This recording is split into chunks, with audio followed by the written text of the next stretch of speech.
So could strict restrictions like the ones in New York and California actually be helping the GOP gain voter support ahead of 2022 and 2024? Wall Street Journal highlighting a new emergence of Republican voters in Pennsylvania, where GOP gains among Hispanics are starting to mirror those in other parts of the country. Let's get reaction now from CulturIntel CEO Lili Valletta. Forgive me, Lili. Thanks for coming in. Good to see you again. It's been a while. By the way, you moved out of New York, right? I did. You still spend some time here, but you essentially moved your operations to Texas. So you're part of that Hispanic community that's fed up with overregulation, I guess. Yes, well, what we're seeing is a swing to the right that is quite scary for the Democrats as they look into 2022 and 2024. And you're absolutely right. COVID-19 actually has motivated some of that because of the economic policies that adversely impact small business owners, a lot of them Hispanic, and the industries where our community are overrepresented in the labor force, like service, restaurants, hospitality, construction, and others. So absolutely, those policies are going to continue to make that swing happen. And a lot of people are paying attention, and those numbers you quoted are a big surprise that we hadn't seen in at least over a decade. Well, it's a huge surprise. I mean, and Democrats were essentially taking advantage of what they considered was their block of voters, the Latino block of voters. But it's an absolutely even split right now. They also thought there were some Democrats who I think thought that their open border policy down south would help them with the Latino vote, but I think it had exactly the opposite effect.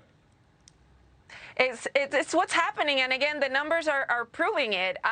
The most dissatisfaction drop that you've seen for President Biden has happened amongst Hispanics. I mean, it's been going down amongst all segments, but it's deeper within our community, and a lot of it, again, has to do with policies that get in the way of achieving that American dream that we want to achieve. Immigrants like me that came with nothing and now run a business and create jobs. That's what we want to do. I often tell people, tell me the last time you saw a Hispanic begging in the streets. We're actually looking for jobs, and anything that gets in the way of that, it's going to be looked at in a way that is not going to be favorable. So the fear of socialism or government too big, which many of us are running away from that in Latin America, and also 55% of Hispanics do want security at the border and some sort of control. So there you go. Many conservatively minded Latinos that maybe before were leaning Democrat are looking at policy over politics and actions in this new era. So it's going to be quite interesting in 2022. I think you sum it up perfectly. What has happened here? There's another thing which you and I have talked about before. Latin America has this mercantilist mentality. I think it was left by the Spanish after they were the colonial powers there, where you can't really get a leg up in business unless you are in some way affiliated with the government. Here in America, that historically has not been the case. You can start, as you did, with nothing and build a business, if not an empire. A lot of companies have done that. But this government seems to be going in the opposite direction of squeezing the little companies in favor of relationships with big companies like Google and Microsoft, et cetera.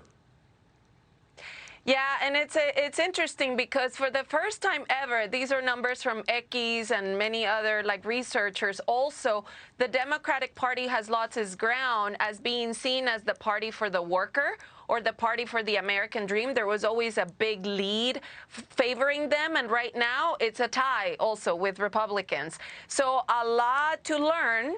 And once again, as I always say, David, you cannot take the Hispanic vote for granted. Right. We are not a monolithic bloc, and there are 62 million Hispanics in this country.